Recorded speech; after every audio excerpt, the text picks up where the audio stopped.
Morning! How are you? Isn't it lovely when the weather's nice? People just end up smiling at you, don't they? So you're all smiling at me, so thanks very much. Anybody in the room seen me speak before? Thanks for coming back. Any of you not seen me speak before? I'll see you afterwards, all right? So thanks, Joe. One thing I'd like to say is the title of this conference about performance and productivity. Joe's exemplified that with her work for Engage for Success. So can we give Joe a round of applause just to thank her for that? Thank you. Now, who's heard of Motown music? Anybody? If you haven't, what rock are you under? I'd like you to think about that favourite Motown song that you just like. You know, the one that when you go to a wedding reception or a party, you're like, I'm on the dance floor to this one. Or one of those that just sits with you in a contemplative, beautiful moment. So have you all got a Motown song in mind? Thank you. It's a big part of my musical heritage and history, because if we think about Motown, I think there's a real strong correlation between performance and productivity. In black urban America in the 1960s, that completely revolutionized the music industry. I mean, for a start, it gave us Michael Jackson.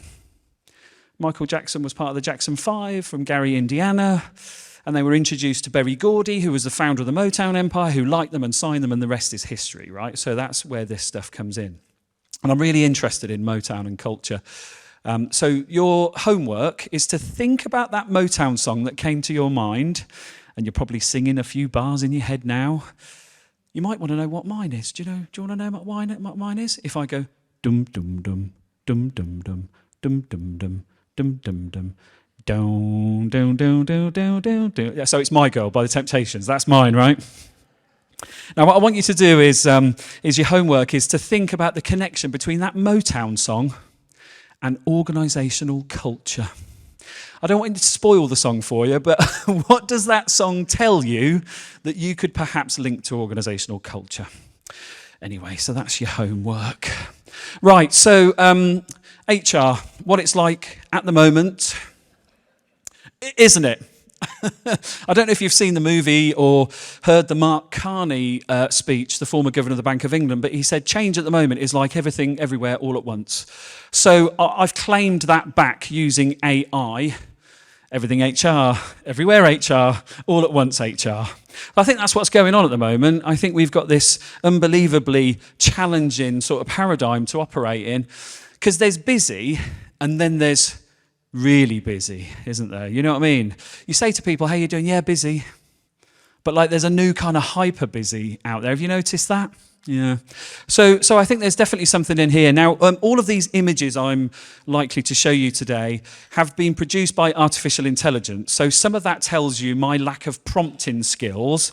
Some of it also tells you that we can't quite trust AI totally yet. So that one was a reasonably good image. I actually asked it to say, in the style of the movie, Everything Everywhere All at Once, show me what HR looks like in that context. And that's what it gave me. It's kind of warrior-like, right? That's pretty apt, I think. Okay, so this was a good image. We've seen unprecedented use of the word unprecedented. Like, I don't know... It's literally everything's unprecedented. It's like, what, all of it is totally maybe it is. But I know it was perhaps an overused word during COVID because we had unprecedented everything then, because that was all completely disruptive, wasn't it? But we're still hearing it now, aren't we? Unprecedented opportunities with artificial intelligence, unprecedented trade union dispute kind of things going on. Do you know, it's like, no, it's not unprecedented.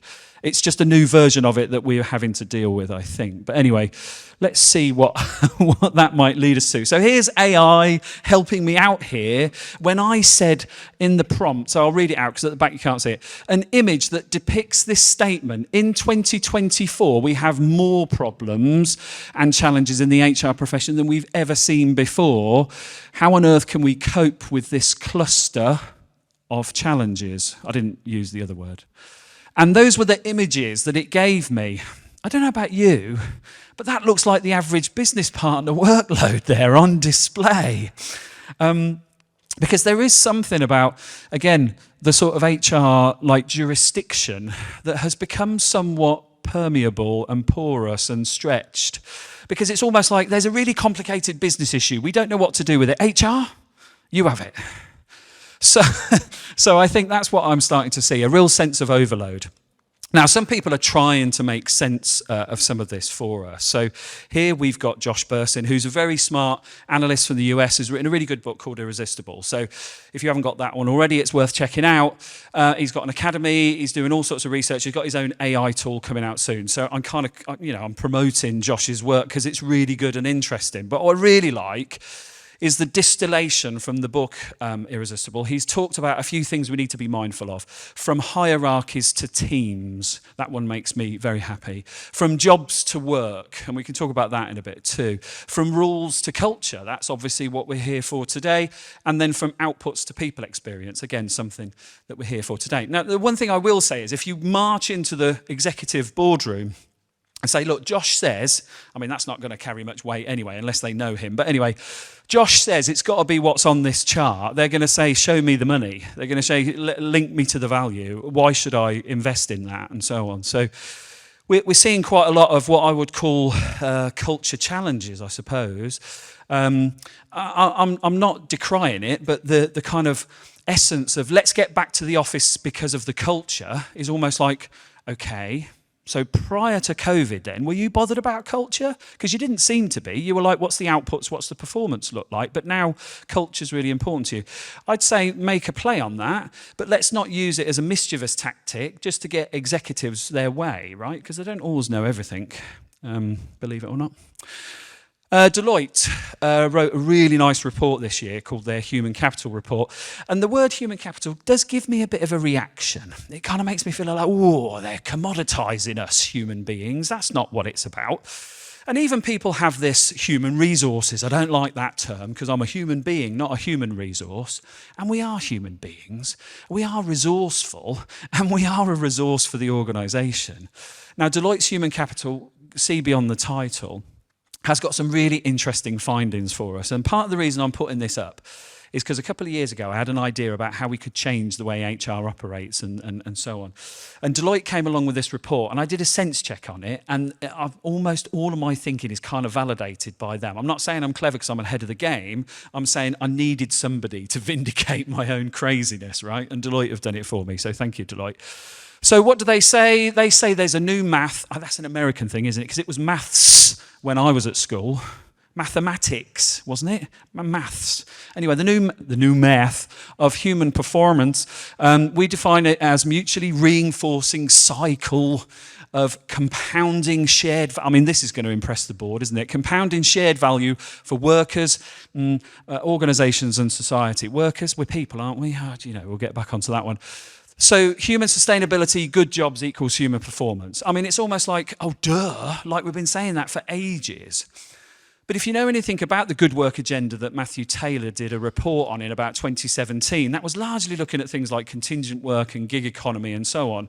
What Matthew's report said at the time was, look, you can have people who do occasional work for you, but don't treat them as a commodity because they want to do good work and still want to recognise a contribution. I mean, that's like everybody, isn't it? So the good work agenda has gathered momentum, and places like Greater Manchester, where Andy Burnham's just been re-elected as mayor, they have a good work agenda there. That's bringing all the businesses of Greater Manchester together. Anybody from Greater Manchester in the area say go woo? Nobody's here. Avanti, you bastards. Right. Anyway, I can hear them whooping online, perhaps. But that's bringing together Manchester's businesses to say we want to have good work as a feature of what it's like being in Manchester. And I don't know about you, but Manchester knows how to party as well. So good work alongside that. So what Deloitte have said in the report, going back to that, was an era of human-centred work. Now, you might look at that and go, all I hear about is bloody AI. Well, I say bloody AI because there's a lot of good that can come from AI, but let's just say AI is occupying a lot of airspace at the moment. It's no longer the Great Resignation, thank goodness for that. And, there's a few things that we had a lot of headlines for, but what I'm also seeing is people now going, now maybe AI is going to help us humanise work. So there's something about that. But the shift there is from employee productivity, which sounds like an immensely clinical term, doesn't it, to human performance. I think that's quite nice, human performance. That feels like what it is. And what Deloitte have said is organisations operating in this disrupted era, again, there's another overused word, but we get what it means, is they need to have more imagination, believe it or not. Don't know about you, but when was the last time on your competency profile you tested people for imagination? We don't normally do that, do we? Because we're like, how do you define it? Well, be imaginative, I guess. But what Deloitte are saying is organisations don't need more replication, they need more imagination. Now, where does imagination come from? Wonderful, sparky human beings, that's where it comes from. Because if you ask AI to show you something imaginative, guess what? It won't do it. Because it's programmed with data that already exists. That, by definition, is not imaginative, it's tabulation. AI does hallucinate, though. Have you noticed that when you're typing into ChatGPT or something and it comes back with the wrong answer and a complete load of rubbish? I like pointing out when it's wrong, by the way. I like saying, no, that's not true. Here's the right answer. And it goes, oh, yeah, you're right, sorry. I'm like, you're welcome. Because just in case Terminator does happen, I want them to remember I was nice to them. Anyway, imagination only comes from people, right? The great artists of the world, the great poets of the world, the great Motown empire was because people had imagination and drive and stamina and made it into a business. In the future of work, it says it requires human resources, okay, people, to evolve, shifting from siloed function to boundaryless discipline, integrated with the people, business, and community it serves. Dave Ulrich, to his credit in the HR world, does talk about this a lot. He says HR is not about HR. He says HR is about people, business, and the community. And he's absolutely right. We do not operate in this internal vessel anymore. Because guess what? When we need to recruit people, we have to go out to the community. You know, we don't live in a vacuum. And then the final one that's relevant to culture here, let's stop pursuing monoculture. You know, when companies say, this is our culture, it's like, no, it's not. That's the aggregated, potentially aspirational version. Culture is what you hear in the canteen, is what you see in the depot, is what you pick up when people are making cups of tea. That's culture, and it's different, and it's fractured, but it aggregates up. So let's stop pursuing monoculture. Let's just respect a culture of cultures. Because do you know what? Your techies want to operate in a culture that's very different to your finance people.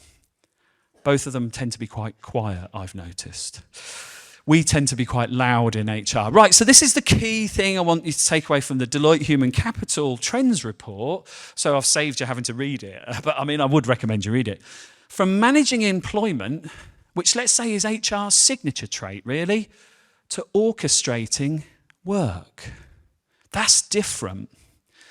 So if you think about Motown, again, what that was almost a production line of superstardom, but it wasn't Simon Cowell X Factor manufactured bubblegum throwaway pointless entertainment, right?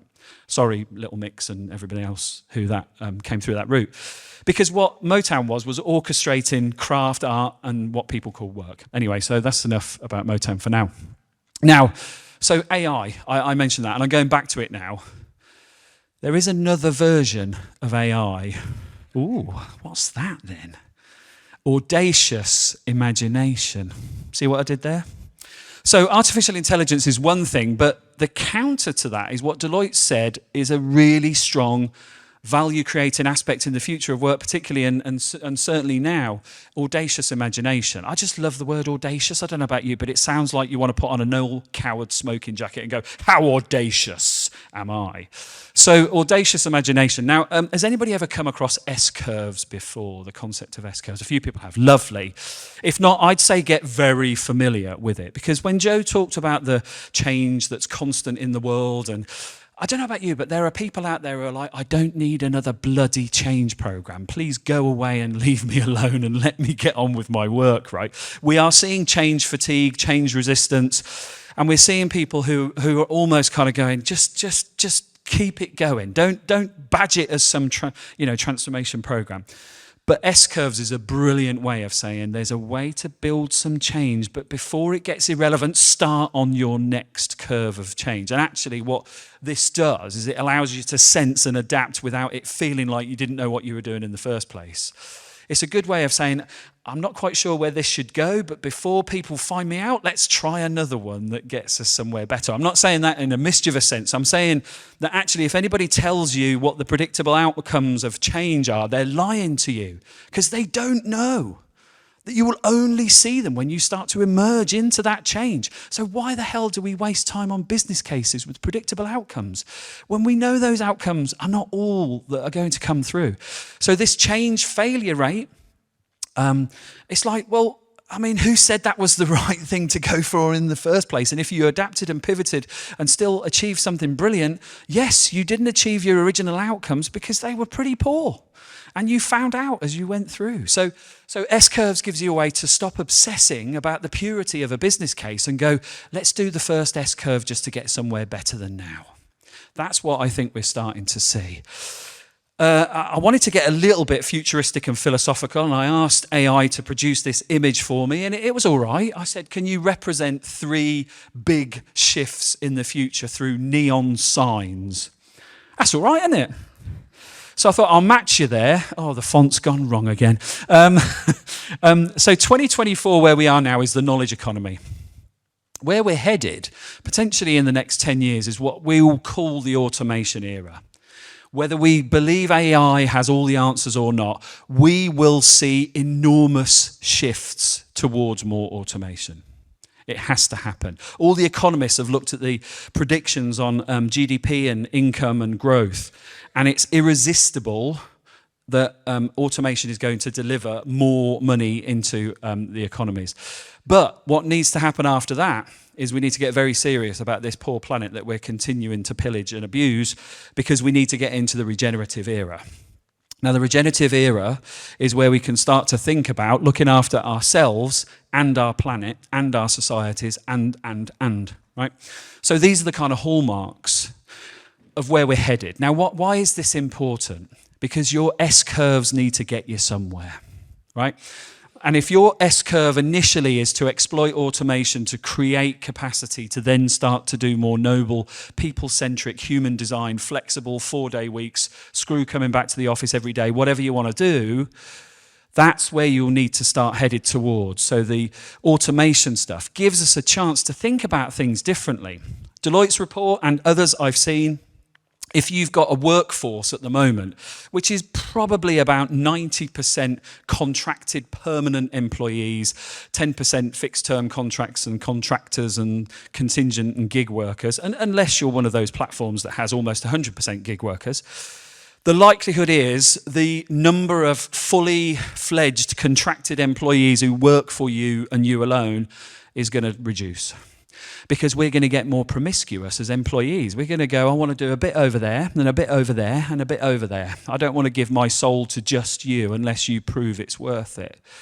So Charles Handy's portfolio career prediction from about 1984 is already here, and it will get stronger. So you've got a dilemma, because then you say, how do we create a strong culture for people that are only here for a short part of that working week and time? Answer, people experience. Make it good for them. Make it the brilliant part of their portfolio. But I think we're now starting to see that we have to do that. I mean, some of these painful and convulsive layoffs that we're seeing where companies are right-sizing and offloading lots of people. Spotify did it recently, didn't they? They got rid of about 1,500 people. Up to that point, Daniel Ek was one of the darlings of the tech industry, and Spotify, I know people who work there, was an enormously challenging but brilliant place to be. Now it stinks a bit because he cut too deep too quickly to pursue a share price. And he went on record saying, actually, it's really hard, isn't it, when you lay off this many people? Everybody suffers who's left and they have to work harder. It's like, no shit, Daniel, come on, man. Anyway, so you know, these leaders who are successful to a point, they're only one move away, James Watt, Brewdog, from completely messing it up, right? And we've got a part to play in that. We can say, leaders, look, here's a trajectory we ought to follow. So don't screw it up, because you can have enough challenges as it is. Adapt with me. Anyway, but I want to talk about these 3, developing diversifying and dynamizing, not an easy thing to say, but because that, I think, is at the heart of what we can do. Now, why do I think we ought to do it? There's this thing called organisation design, which if you're in part of the org development sort of family, you recognise has a huge impact on how organisations are structured and how culture plays out, performance is measured and the work experience. I think we've got to play that card a bit more strongly across the whole of the HR domain and say, right, come listen to us, because we're going to model a change and we're going to help you adapt organisations, because we need to do, I think, these three things. We need to firstly recognise that everything, everywhere, all at once is not a very sensible strategy, and it's going to cause us, some research says about 90% of us are already, to get into a burnout stage, just at the time the organisation needs us most. So hold on to that. And so being deliberate is where we can go, let's focus on certain things that are going to add value and future-proof us, but some things we're going to have to say no to. So you know that lovely leadership program they want you to build? If it's not going to deliver value, tell them to go and do something else, because we've got other work to do. I'm being serious about that. So I think some of the indulgences that perhaps organisations have gotten us into, we need to say, no, do it yourself. Or I've got to focus on this because this creates the most value. This future-proofs us. This is what our people want. So be deliberate. I'm making it sound really easy, and it's not. But one of the things I do recognise is, as a consultant, sometimes people bring me in to say, can you go and give them some really shitty messages so that you create some bandwidth for me to get what I want? So I do that. I can literally, I may be termed the CEO frightener or something, because then the chief people officer's agenda suddenly looks more appealing. It's like, his was nuts, but yours looks much more sensible. Can we do that now? So, they're tactics. Now, diversified is where I think we're already starting to get to. And Mr. Ulrich himself has really said that, the Ulrich model of the three kind of prongs has long been past its sell-by date, and he recognises how much more we need to diversify. And then this HR 3.0 thing I've been talking about for a year and a half now is where we will really, truly be dynamic. And in fact, the rest of the business world is going to go, woo, look at you, because we'll be outdoing the techies and the designers and the marketers who think they're all the smart and orthodox and alternative practitioners. I do think that there are certain parts of the corporate world who look at HR and kind of go, you're the police, aren't you? You're the nanny, aren't you? You're the spoiler, aren't you? But actually, we might need you when things go wrong and we have to go to a tribunal and all that kind of stuff, right?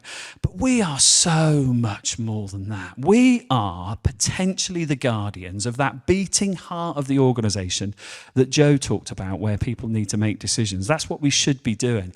So I think we've got a bit of a renaissance potentially on our hands. So what does this 3.0 model look like then? Can't see my timer, but I'll keep an eye on the time. Deliberate, diversified, dynamic. It's time. Right. I did a bit of research in 21 and a bit of research in 23. And it was largely about what all the research was saying. So it was a bit of a cheat, really. I just aggregated other people's research. So I was a bit more like a DJ than an artist, right? And so I am available if you want me to do any DJing at parties, by the way. We got a whole list of top 10 skills like performance, analytics and value creation, sciences, experience design. You can see them on there. And just to see what had happened kind of post-COVID, if that is such a thing, we did it again in 2023, but I brought Cranfield along to give me more credibility because, they're a business school.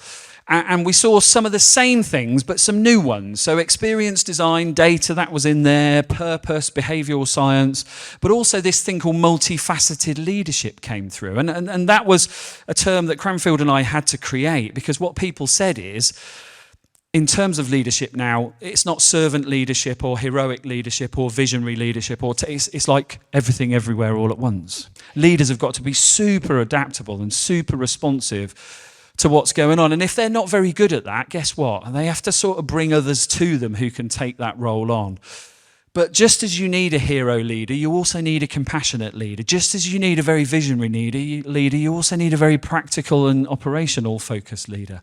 So these were the things that came through, and these got me thinking about the shifts and about some of the things we should strengthen and consolidate within HR. Now, this is when I asked AI, what does an HR 3.0 practitioner look like in the future? We look quite augmented there, don't we? I'm not sure how much of us is human and how much of us is machine in that, but I guess we're neuro-linked and so on. And again, interesting that when I asked it about an HR practitioner, it gave me a female figure. I guess it has in itself a kind of an inbuilt bias or recognition. But this is what I think HR in the future ought to look like and operate as. Now, there's something in here about recognisable terms and some stuff where it's like, where's he got that from? So if I look at the 4 circles that are intersecting in here, that's my first urge to us. Let's stop working in forced verticals. I've actually been inside client organisations where the ER team and the business partner team don't get on very well and they don't talk to each other. And guess what? They don't really serve people very well either as a result of that. ER's like, no, we're the specialists. And the business partners are like, yeah, but we kind of know this shit too. Why don't we play together? They're like, well, because we have to do the serious stuff in court and whatever. It's like, well, not if you help us stop it from happening. It's like, no, but I'm too important to do that. I don't want to disrespect ER practitioners because, man, I love them at times. But what I think we need is more intersectionality than division in HR, right? And if we can model that, I think we can show the value we create to people and we get businesses going, can we do what you did? But in customer service and in marketing and even in procurement. Oh. Do you know what? If there's one function I would love to automate off the face of the earth, it would be procurement. Thank you. Other corporate functions are still available. So, yeah, anyway, so what we've got here, thank you for fixing my monitor, by the way, that's brilliant, is we've got this sense that it's about people, obviously, processes. So some people kind of think, automation means we can just automate everything in the HR operational field. It doesn't work, believe me. So a famous bank, who I won't name just in case they don't like me telling this story, did a chatbot inside for people for HR queries. And it was brilliant because it got loads of really good traction and good responses. But people worked out that if they wanted to talk to another human being, all they had to do was copy some Greek text into the bot, and it went, I don't know what that means, I'm going to put you onto an operator. So guess what happened? Yeah, that spread like wildfire. But in seriousness, they also then asked people and said, well, why did you do that to bypass the bot? And they're like, because I know the bot won't answer that. So they built in a function that said, have you used the bot before? Do you think this bot can answer you the question? If not, here's how you connect to a human. So they made it functional. But it took 80% of their queries away from human operatives who honestly were like, hallelujah, I don't have to answer that same thing 76 times a day. So there's some good stuff that can come from that. So anyway, processes definitely need that, and people operations is the theme there.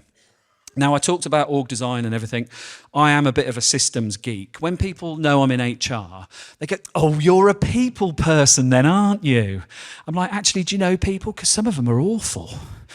So I said, I am a people person a bit. I said, but what I'm more fascinated by is systems. The systems that people create and the systems that people go into. They fascinate the hell out of me because even if we aren't consciously building a system, there's a system at play. There's a kind of ritual, code, behavioural norms and all that kind of stuff. And then when we codify it and make a very deliberate system, like Berry Gordy and the Motown Empire, magical things can happen because we coalesce human spirit and endeavour and look after them, and it's regenerative and all that. So systems, big time, love them. Now, products. Now, this is the thing where there is actually a growing agenda in the HR domain to look more at product management. And some of you might go, product management? What does that even mean? There's a whole industry out there, particularly in tech. And you perhaps have recruited some of them if you've got a tech team called product management. They kind of own the life cycle of a deliverable, a piece of software, a function, a product. And I just think we have an opportunity to start thinking about what we do in HR as products. Consumers are our colleagues, and they will, use our products. Now, if we charged them for some of our products, we wouldn't sell any. Now, some of that is because who's going to buy a discipline policy just because they've done something wrong, right? However, if your discipline policy product helps people understand the nature of perhaps the breach that they've done, they might have just accidentally told a competitor something they shouldn't have done and now they're getting disciplined, then they can work out how to almost like get a bit of penitence on that and restore some faith. So I think that, it's not just about punishing people, is it? And I've said this before on podcasts, so I'll say it again now. Why do we write every policy just above the point of misdemeanor? It's like you can do some brilliant stuff, some pretty average stuff. Don't do that really naughty crap stuff, though, because we'll have you. Why do we write policies there? Why don't we write a policy that says this is where we want you to be? Noble, outstanding, virtuous, brilliant, friendly, warm, participative, but stand in your own space. Give us your best shot. So I just think products needs us to think differently about what we give people to use. I've often said this one as well, and I'll do it again because I just want to see it improve. Induction. It almost ought to be called trauma. Because seriously, I'm brand new, I've come to work for you, I can't wait to get going. Here's 4 hours of online learning compliance. When you finish that, we have 5 executives to bore the crap out of you for an hour each in the boardroom. And then you go home and go, what have I done? Where have I gone? That ought to be like the Willy Wonka gold bar moment, right? That's what induction ought to be. It ought to be like a fanfare and a celebration, and people walk in and go, what a great place this is. But no, we do that induction thing. Anyway, so it's just an example of something we could change overnight. And if you're wondering, is it worth it? I did some work with a bank out in Eastern Europe, and onboarding was the big thing that they wanted to get right. And they got it right to the point that people really, really resisted efforts to get them to go and work elsewhere for more money. They saved themselves about €1 million on their recruitment budget because they got induction onboarding right. So this is good stuff. Now, if we think about Motown, I'm going to go back to Motown. How would this work at Motown? Well, believe it or not, they have products there which are songs and songwriting also, and all the production and all the things like that. So some of the great names like Hollandosia Holland, if you want to look up your Motown, were part of the product builders. We also had people operations at Motown. Have anybody ever heard of the Funk Brothers? They were the guitarists and the percussionists and the drummers who were on all those songs in your head. Now, you might think psychologists. Where was the psychology in Motown? There was a guy called Charlie Atkins who taught the Motown artists how to dance on screen. And then there was Maxine Powell, who had a finishing school. She taught all these urban Detroit kids how to handle themselves in the posh jazz clubs so that they walked well and they talked well and they looked in place. And the systems then, wow, the systems. Well, the systems were what Berry Gordy created, what Hollandosia Holland put together for the writing. And that gave us Marvin Gaye and Stevie Wonder and Diana Ross and the Jackson 5, the Temptations, the list goes on. So I didn't write this with a view to looking at Motown, but on the way in this morning, I had Motown on Spotify and I thought, you know what? Anyway. So how do we get there? S-curves. How do we plan it? We do this deliberate, diversified, dynamic, almost like maturity. And there is something about how we can get there. So you'll get a copy of these slides, so the little text is on purpose. It's a handout version. But how do we get there? Now, being deliberate means these things. You've got to look at talent, partnering, and services. They are still 3 things, right? So they're very similar to the Ulrich model. So you could say, we can kind of keep the Ulrich model principles, but let's think about them differently as talent, partnering, and services. Now, the reason I've done that is because there's a value chain that goes across talent. It isn't just acquisition, it isn't just onboarding, it isn't just development, it's the whole talent life cycle. That will get some of your people away from their little verticals and work together. Partnering, same. Business partnering, I think, wasn't meant to be a job role because it's too big for a job role. It's a space for people to go in, to create relationships with leaders, understand their strategy, interpret it in terms of people, and make it happen. And also tell them that there's people stuff they're not doing that they should be doing that will help them perform. We're not order takers, we're advisors as well as helping them out. And then services, the product side, relations, policies, pay, data, safety. So that's no different. It's like, yeah, if you're doing that already, great, you're on the way. But how can we be diversified? Well, let's start thinking about this model. Let's start thinking about what do we do in the people area that we occupy that is evidence-based, that is science-led. And you might think, I haven't got a psychology degree. You'll know somebody who has. I can't get all the people science information I want. You will know people who can. There are lots and lots of resources out there and expertise who can help you with people science. Now, the one thing I will say about people science is most boards don't have any people scientists on them. They're mathematicians and accountants and lawyers and operational people. They're not people scientists. So if you want a big card to play in the boardroom, go in with the shield of people science because it will serve you well. Because I think leaders need to know, like Daniel Ek, getting rid of 15 people in one go is going to cause you emotional harm and productivity lapse. Don't do it. And here's the science that tells you, don't do it. And then obviously be great on process. I mean, I think some of the biggest heroes in the people game aren't the ones who go into the boardrooms and stand strong. It's the people who make everything work. You know, people ops. I always want to go into a client and go, show me your people ops, because I want to know who's doing that work, because that holds it all together. And then if you want to go diversified, this is where we need to get really serious about the things that we commit ourselves to.